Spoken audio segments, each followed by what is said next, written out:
Hi folks, Paul Thompson from Twang Tuition here, and a very warm welcome to this week's tutorial. And today I'm going to be covering that all-important technique of string bending, particularly if you're playing on electric guitar. So if you're at that stage in your playing where you've learnt a few scales, you've learnt that minor pentatonic scale, and you delve into one or two solos and instrumentals here and there, then you're going to need that all-important technique of string bending to work your way through those types of solo. Now, I'm going to be using a really cool scale to demonstrate this. I'm going to be showing you exactly which strings you can bend and why, which notes you can bend to, and like I said, I'm going to be using a really cool scale to demonstrate that. Don't forget, if you're relatively new to guitar, check out my beginner's online guitar course. 26 lesson online guitar course covers in depth all the techniques that you need to begin playing guitar, including string bending. There's a whole lesson on string bending with backing tracks as well. So check that out. The website's on here. It tells you exactly what you'll be learning. I look forward to seeing you on the course. So without further ado, let's get on with that string bending technique. Okay, first thing to say then before we get started is that I've also included at the end of this tutorial a backing track. It's the same backing track I was using in the demonstration for you to play along with and try those string bends out along with the backing track. So I hope you find that really useful. So on with the tutorial then. Now, I'm going to show you a little scale that I use to teach this technique of string bending. It really demonstrates well where and when you can use this string bending technique. So we're going to demonstrate it in the key of A minor. So using the A minor pentatonic, the backing track's in the key of A minor. So keep to those A minor pentatonics and you won't go far wrong. The box shape.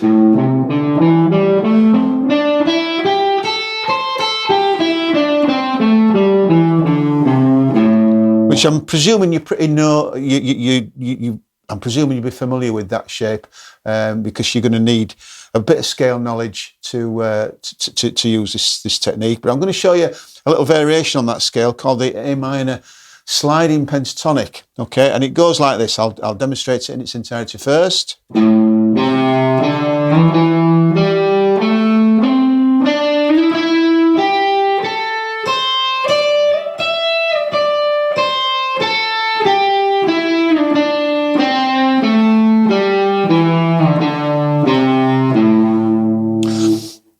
Okay, so it follows many of the notes that are in that box shape, but it does extend a little bit higher, so it's really useful. And it also links to the root on the fifth string, A minor pentatonic as well. Or if you know all your five pentatonic shapes, it's position 4. So it links all the pentatonic positions really well. So I'll just walk you through it nice and slowly, using the third and first fingers all the way through this scale. So here we go.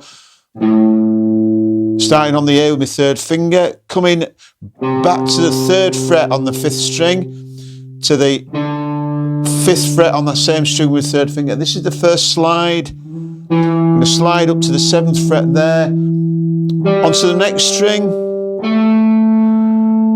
keeping going, and this is where the next slide happens now, from the 7th fret to the 9th fret there.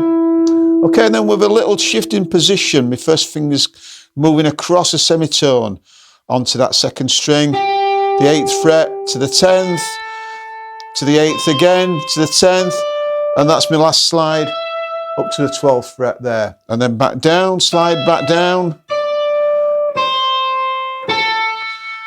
Don't forget, on the third string, we're coming back a semitone shift across on that third string, sliding back down.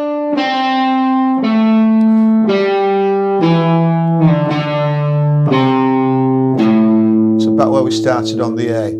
Now, where the slides are occurring, that's a great little demonstration for where, instead of sliding,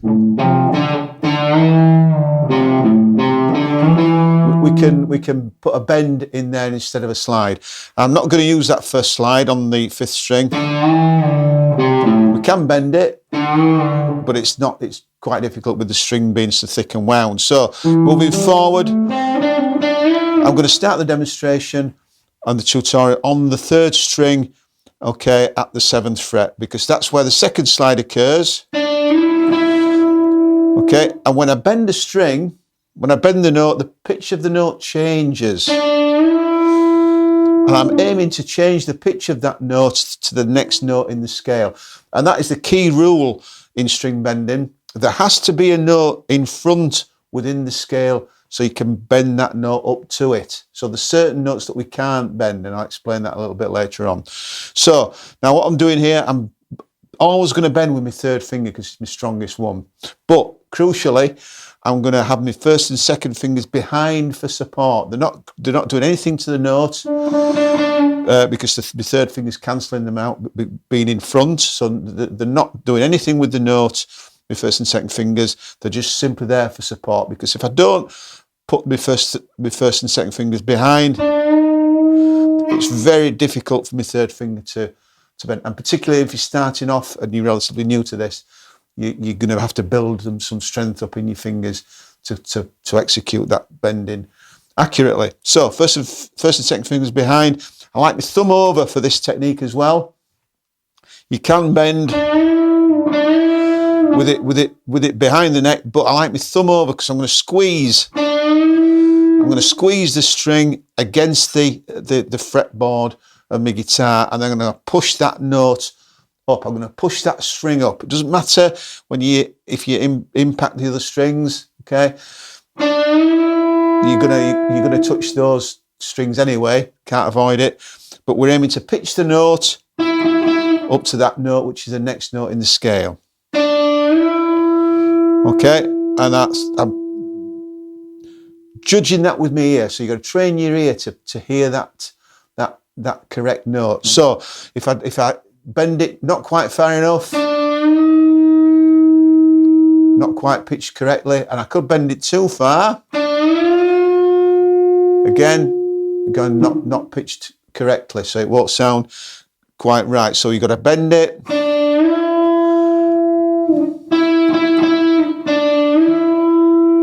It's the same note that's on the second string in that box position there.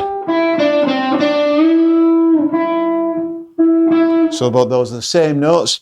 Okay, I'm moving further up the scale. Again, I can bend that top string on the 10th fret, bending it up to the third slide there, up at the 12th fret. And I'm going to suggest to you on that first string, it's relatively harder to bend because the string's a lot more taut, it's a lot tighter. So you've got to put a little bit more effort into bending that string, and there is a risk as well of breaking the string. So on several occasions, particularly when I was learning this technique, I would have broken a string here and there. So just be a little bit careful. But again, you've got to pitch that note up to the next note in the scale. There are some other notes, okay, which I can demonstrate, which we can bend, which are a little bit easier to bend. That's the main bend there on the third string. Okay, now if going back to the box shape, pentatonic shape, I can bend that note there on the second string at the 8th fret, because I know from that sliding scale that we've just been learning, there's a note in front of it to bend to, which is actually the octave A, the root note A there. So I can bend that one as well. That's a nice little effective string bend. And also I can bend that first string at the 8th fret as well, because I know there's a note in front, again from where we demonstrated the pentatonic, sliding pentatonic scale. I've got a note there at the 10th fret, so I can bend that, and also that one as well. So there's many string bends in the scales that you can. There's some that you can't bend. Okay, that's the one at the 9th fret there, because there's no note. The note there in front of that isn't part of the pentatonic scale, so it will sound off. Again, some of the lower notes. Can't bend that one. Can't bend that one. So the rule is, if there's a note in front, you can bend up to it.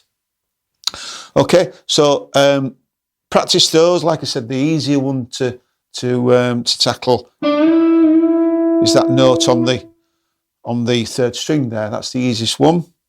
That's the main one. I'd say you'd be better off practicing to begin with. Then moving onto some of the others, practicing that pitch in so you get the note absolutely bang on, not too low and not too high. Because obviously it's going to sound out of pitch. So it's using your ears, using your judgment to hit those notes accurately. Okay, just before I leave you to have a go with the backing track, I did say in the introduction that that sliding pentatonic links two scales together. If you know all your 5 shapes, then that's great, because that sliding scale runs through practically all 5. But 2 of the crucial positions I find are obviously position 1 and then position 4, which is the root with the fifth string root there on the A. So the sliding pentatonic links nicely, and what I was doing there in the demonstration at the beginning of the video, I was moving up to that 4th position there, and there's some nice little string bends within that 4th position, as you could see. Now I kind of liken, there's 3 crucial notes that I liken to a little triangle, a little inverted triangle. Again in the key of A, my second finger's on the 14th fret there, 13th fret with my first, and that's the main string bend within that scale, which is the 15th fret. And like I said, there's a little crucial triangle of notes there that really works well. You can also bend the top string, 15th fret, up to the root note there, up to the root A.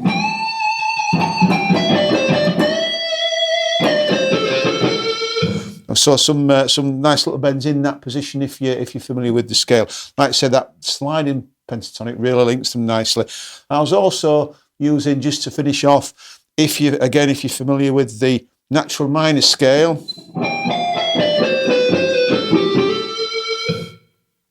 is a nice scale to use in this with this backing track, which is kind of a nice ballady type backing track. I've used a ballad. Just because it's quite, with it being slow, you can hold those string bends on and really get to know the pitch positions for those string bends. So again, if you're familiar with the natural minor scale, nice little scale to use as well as the pentatonic. Okay, so that's just to finish off. Have a go with the backing track, see how you get on, and I look forward to seeing you next time.